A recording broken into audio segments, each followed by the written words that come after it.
Hello learners, welcome back to the channel Biznomics. तो आज की क्लास बड़ी इंटरेस्टिंग होगी क्योंकि आज हम वो वाला टॉपिक कर रहे हैं जो अभी बिल्कुल एकदम जोरों शोरों से चल रहा है।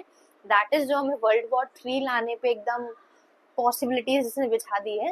That topic is Iran and US conflict, कि जो ईरान और यूएस में लड़ाई दंगे हो रहे हैं 2026 में, वो क्या है, किस लिए है, हमारी इकोनॉमी पे उसने क्यों अफेक्ट, मतलब किस तरह अफेक्ट किया है, और हम इसे इकोनॉमिक्स में ही क्यों पढ़ रहे हैं। ठीक है, तो स्टार्ट करते हैं कि इस टॉपिक को, ये पॉलिटिक्स का टॉपिक होना चाहिए या फिर अगर मैं बोलूँ तो एक हिस्ट्री का टॉपिक बन जाएगा आने वाले टाइम में। बट हम इसको इकोनॉमिक्स में क्यों डील कर रहे हैं, क्योंकि इस वॉर का इम्पैक्ट कहीं ना कहीं हमारी लाइफस्टाइल पे है। ठीक है, कि हम लोग को सिलेंडर्स जो हम लोग देख रहे हैं, काफी बड़ा इशू हो रहा है कि सिलेंडर्स नहीं मिल रहे हैं। तो ये किसकी वजह से हो रहा है, या फिर पेट्रोल की बहुत इशू आ रहा है। द रीजन इज कि वो सभी सप्लाई उस कंट्री से रिलेटेड है जिससे वॉर हो रहा है। ठीक है, तो वही हम पढ़ रहे हैं कि हम इसको इकोनॉमिक्स में इसलिए पढ़ेंगे क्योंकि ये हमारी डेली लाइफ एक्टिविटीज को अफेक्ट कर रहा है। ठीक है, लोगों की इकोनॉमिक एक्टिविटीज को अफेक्ट कर रहा है, चीजें महंगी हो रही है, और वो सारा चीज किस में आती है, इकोनॉमिक्स में आती है। तो एक बिल्कुल करंट लेटेस्ट टॉपिक है जो कि हम एक इंटरनेशनल इकोनॉमिक्स में भी इसको पढ़ सकते हैं। बट यहाँ apart from I am bifurcating the economics, सिर्फ आपको यही मानना है कि इकोनॉमिक्स का पार्ट है। ठीक है, so let's start with the topic, the 2026 Iran US conflict. तो पहला हम देखेंगे कि ये कॉन्फ्लिक्ट किस लिए हो रहा है, दोनों के बीच में रीजन क्या है इसके। Let's start with the reasons behind Iran US conflict, के इनके बिहाइंड पीछे रीजन क्या है। ठीक है, तो पहला है न्यूक्लियर वेपन डिस्प्यूट। जो न्यूक्लियर वेपन्स बनते हैं, एटम बम्स वगैरह हैं, वेपन्स टूल्स हैं, मतलब गन्स एंड ऑल ये सब हैं, इनके बीच का डिस्प्यूट, न्यूक्लियर वेपन डिस्प्यूट हो रहा है। क्या डिस्प्यूट है, तो the US accuses Iran of trying to develop nuclear weapons। ठीक है, तो उन्होंने कहा कि आप न्यूक्लियर वेपन्स क्यों, कैसे, कब बना रहे हैं। तो Iran says its nuclear programme is only for peaceful energy. तो ईरान क्या कह रहा है कि जो न्यूक्लियर प्रोग्राम बने हैं वो सिर्फ पीसफुल एनर्जी के लिए बने हैं। बट द यूएस और जो उसके साथ के एलाइड पावर्स हैं want Iran to stop uranium enrichment. But जो यूएसए है और जो उसके आसपास के एलाइड देश हैं, वो क्या चाह रहे हैं कि ईरान यूरेनियम को यूज करके ये इक्विपमेंट्स को बनाने बंद कर दे। ठीक है, जबकि ईरान कह रहा है कि पीसफुल एनर्जी के लिए हम बना रहे हैं, जबकि ऐसा कुछ है नहीं। Second, collapse of the nuclear deal. इससे न्यूक्लियर की जो डील थी वो कोलैप्स हो गई। मतलब क्या है कि 2015 में एक न्यूक्लियर अग्रीमेंट हुआ था।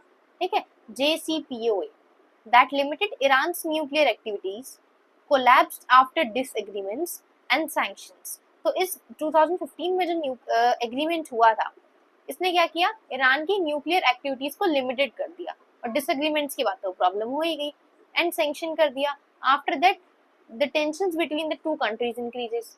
ठीक है, तो इसको सैंक्शन करने पे, ये डिसएग्रीमेंट कोलैप्स होने, ये एग्रीमेंट डिसएग्रीमेंट बनने पे, वहां पे क्या हुआ, उन दोनों कंट्रीज के बीच में, ईरान और यूएसए के बीच में टेंशन क्रिएट हो गई।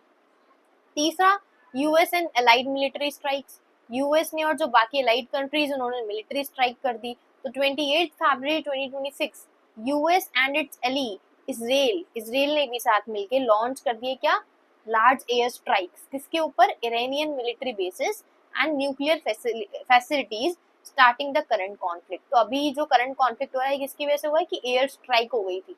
मतलब यूएस ने और इसराइल ने, या बोलूं तो अलाइड कंट्रीज ने एयर स्ट्राइक कर दी थी। ठीक है, मिलिट्री बेस पे, न्यूक्लियर फैसिलिटीज पे जो ईरान में थी। Next, Iranian retaliation. मतलब ईरान ने क्या रिस्पॉन्ड कर दिया, responded with missile and drone attacks on US basis and allied targets in the middle east, expanding the conflict. तो अब उसके ऊपर वार कर रहे हैं तो वो भी चुप नहीं होगा। तो ईरान ने क्या किया, कैसे रिस्पॉन्ड किया, कि मिसाइल चला दिए यूएस वालों के जो बेस थे वहां पे, ड्रोन से अटैक कर दिया। ठीक है, मिडल ईस्ट पूरा उन्होंने कंट्रोल कर दिया, मतलब अफेक्ट कर दिया, और इससे कॉन्फ्लिक्ट एक्सपेंड होने लग गया, बढ़ने लग गया। And the last, control of oil routes. Iran को पता है कि उसकी सबसे मेजर स्ट्रेंथ क्या है, तो उसने उसी के ऊपर टारगेट किया। तो Iran threatened shipping in the strait of Hormuz. ये एक रूट है जहाँ से चीजें आती है, जो ऑयल टैंकर्स हैं, ये सब आता है। तो ईरान ने उस शिपिंग जो रूट है उसके ऊपर एकदम पाबंदी लगा दी। अ की रूट जहाँ से 20% वर्ल्ड के ऑयल पासेस होते हैं। हमें पता है कि सबसे अच्छा ऑयल का जो खान वगैरह है वो ईरान के पास है। तो वहाँ जो 20% ऑयल पासेस होते हैं, इस रूट से उन्होंने वहीं पर बैन लगा दिया। ठीक है, जिसकी वजह से ग्लोबल टेंशन बढ़ गए और इकोनॉमिक इम्पैक्ट तो हम लोग देख ही रहे हैं। तो जो सिलेंडर्स वगैरह नहीं आ रहे हैं, किसकी वजह से, कि ईरान के वो रूट पे बैन लग गया है, ठीक है। तो रीजन क्या है कॉन्फ्लिक्ट का? तो पहला न्यूक्लियर वेपन डिस्प्यूट हो गया, फिर न्यूक्लियर डील जब कोलैप्स हो गई तब टेंशन इंक्रीज हो गई। नेक्स्ट यूएस और एलाइड ने मिलिट्री स्ट्राइक कर दी, फिर ईरान चुप नहीं बैठा तो उसने ईरान रिटेलिएशन कर दिया, देन लास्ट ऑयल रूट्स को कंट्रोल कर दिया, है ना। अब वो तो इन्होंने कर दिया, पर इनसे क्या है, सभी लोगों की टेंशन बढ़ने लगी।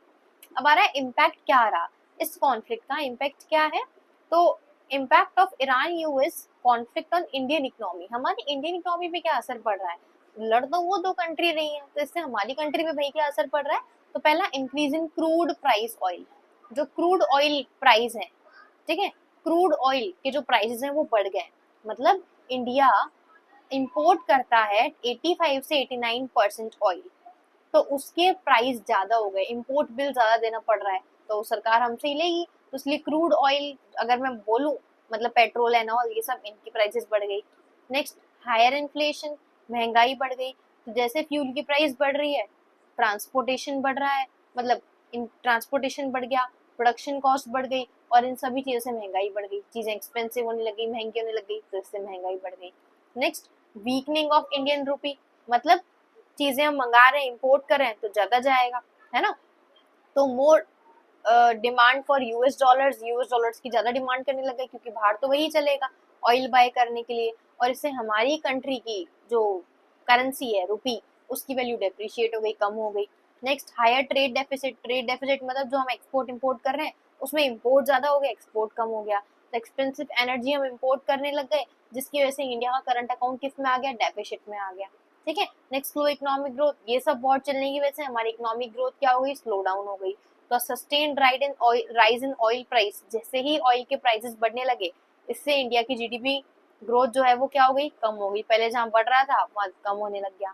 नेक्स्ट ट्रेड डिस्ट्रप्शन, तो कॉन्फ्लिक्ट जो है उस रूट में जो हो रहे हैं, तो conflict near the strait of Hormuz में अफेक्ट शिपिंग रूट्स, उसने शिपिंग रूट्स को अफेक्ट कर दिया, जो इंडिया के ऑयल इंपोर्ट्स करते थे, वो रूट वही है, उन लोगों ने वहां बैन मतलब रोक लगा दी है, तो वो इंडिया रूट भी क्रॉस नहीं कर पाएंगे, है ना, है तो उसी लेन के अंदर। तो ये सारे इम्पैक्ट हमारी इंडियन इकोनॉमी में देखने को मिले हैं। इन्फ्लेशन बढ़ गया, जीडीपी की ग्रोथ स्लो डाउन हो गई, क्रूड ऑयल के प्राइसेस बढ़ गए, हमारी कंट्री की करेंसी रुपीज डेप्रिशिएट हो गया, हायर ट्रेड डेफिसिट होने लग गया, ट्रेड डिसरप्शन हो गए। तो ये कुछ है इम्पैक्ट हैं जो हमें हमारी इंडियन इकोनॉमी में देखने को मिल रहे हैं। तो ये मैंने अभी समझाया कि रीजन क्या थे, क्यों हुआ ये वॉर।